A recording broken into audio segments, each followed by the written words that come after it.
sobre mais uma desistência para as eleições de 2026. A gente mais cedo falou do Ibanez Rocha, quando a gente estava falando ali de Banco Master, e agora a gente vai falar de Aécio Neves, que surgiu recentemente ali junto com Ciro Gomes, falando de eleições para presidente, e ele ontem registrou que desistiu da candidatura dele. Muito se fala sobre essas pessoas todas como aquela candidatura, a gente comentou agora de Renan Santos, com uma candidatura que pode pegar esse flanco ou um vácuo, talvez seja até melhor a expressão, de não meio de caminho, né, entre a polarização aí de lulismo e bolsonarismo, mas uma nova opção, uma opção diferente. No caso do Renan Santos, diferente mesmo, né? Ele é um outsider, ele é uma pessoa que não é um Aécio Neves, que até já se candidatou lá atrás, 2014, quando começou efetivamente a discussão da urna eletrônica, né? Foi o Aécio Neves perdendo para Dilma Rousseff, não gostando da derrota, que pede a revisão dos votos lá atrás. Ele é o primeiro da democracia brasileira a falar contra as urnas eletrônicas. E agora também já desistiu das eleições de 2026. Pois é, Nath, ele deu uma declaração essa semana dizendo que o PSDB não caminharia nem com Lula, nem com Flávio Bolsonaro. E aí ontem eu fui perguntar a ele se existe a possibilidade, então, de caminhar com outro candidato, né? A gente tem outros nomes. A gente tem Ronaldo Caiado, ex-governador de Goiás, você tem o ex-governador de Minas, Romeu Zema, o próprio Renan Santos do Missão, que é um outsider. E aí o que eu ouvi do Aécio Neves foi o seguinte: ele desistiu porque a avaliação dele é que hoje não existe espaço para um caminho que não seja ou petismo ou bolsonarismo nas pesquisas, e que ele vai concentrar os esforços. A gente precisa lembrar, Aécio Neves hoje é presidente do PSDB, né? Ele vai concentrar os esforços em fazer bancadas na Câmara e no Senado. O PSDB ele perdeu muita musculatura nos últimos anos, desde 2018, quando o Bolsonaro, então candidato e depois eleito presidente, furou a bolha da polarização PT-PSDB, o PSDB vem perdendo muito espaço. Ele perdeu bancada significativa, chegou a ter só quase um senador, chegou a ter, na verdade, um senador só, que foi Plínio Valério. Agora a bancada já ampliou de novo, mas chegou a ter só um senador no Senado. Isso quando a gente fala de PSDB, é muito dramático, porque foi um partido que governou o país, né? O Fernando Henrique Cardoso, entre 98 e 2002. Então, você teve ali uma queda brusca do PSDB em musculatura. Perdeu também governadores, Raquel Lira é um exemplo, que era do PSDB, saiu, Eduardo Leite também. Então, você tem alguns governadores que deixaram partir a sigla. Então você tem uma série de mecanismos que mostram a fragilidade com que se encontra o PSDB. E aí começou a se cogitar esse ano que lançar o nome à presidência pelo PSDB poderia dar algum tipo de visibilidade maior ao partido. Mas a Aécio Neves chegou à conclusão, o que ele me disse ontem é que fica registrado que não vai concorrer, que o PSDB vai caminhar neutro nas eleições. Claro que isso pode mudar até a convenção, ele deixou isso claro, mas que o momento exige que, a princípio, o partido caminhe com neutralidade. Por quê, Nath? Quando se aplica a neutralidade, o que acontece é que os diretórios estaduais ficam liberados para apoiar quem quiser. Então pode encaminhar com Flávio, com Lula, cada estado fica aberto a decidir com quem vai caminhar. Isso é uma facilidade nas negociações políticas.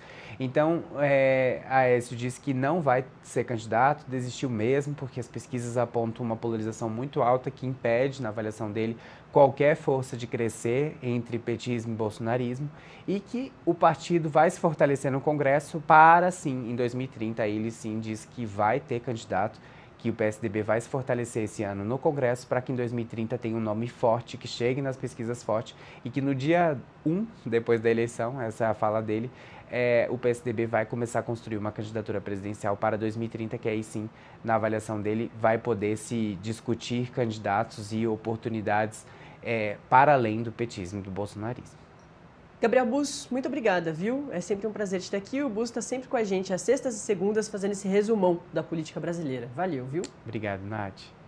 Ô, mano, o que aconteceu com o PSDB, né? Talvez os mais novinhos mesmo olhem para o PSDB hoje e falem, tá bom, né? É mais um partido brasileiro. Mas foi a grande potência, né? Era E aí hoje a gente consegue fazer um exercício ainda melhor, porque na época, como era muito o oposto, ou melhor dizendo, o opositor ao PT, muita gente talvez enxergasse um partido de direita, né? Muito distante do que a gente tem hoje, né? Com o PL, que muita gente diz que é extrema-direita, mas era a social-democracia brasileira, né? Fernando Henrique Cardoso, talvez seja esse grande, ou o maior nome, porque foi presidente e tudo mais, é uma inteligência, né? Que, infelizmente, a gente registra hoje, né? Sofrendo ali com uma demência, com uma doença degenerativa. A gente, infelizmente, não ouve mais as grandes análises dele, mas até recentemente a gente ouvia. Então, eu queria te ouvir sobre o PSDB, que era impensável há 10 anos não ter uma candidatura forte do PSDB, mesmo que talvez ela não vencesse. E aí eu também queria te ouvir lá atrás, né? Geraldo Alckmin não venceu lá atrás, foi muito mal em 2018. Esse mesmo Geraldo Alckmin, que é o vice do presidente Lula e vai continuar vice nessas eleições de 2026. A gente teve João Dória nesse processo ali, depois de Aécio Neves, mas João Dória num processo muito importante para essa derrocada do PSDB, né? Eduardo Leite, aquela briga ali entre os dois. Queria te ouvir. O que aconteceu com o PSDB, o Mano Ferreira? Pois é, Natália, essa é uma grande questão para reflexão na política brasileira, porque o PSDB, goste ou não, né, foi um partido que liderou um processo muito importante de modernização do Brasil, com a capacidade de acabar com a hiperinflação por meio de uma série de reformas estruturantes guiadas ali no contexto do Plano Real, que conseguiram, na prática, construir as bases do Brasil moderno.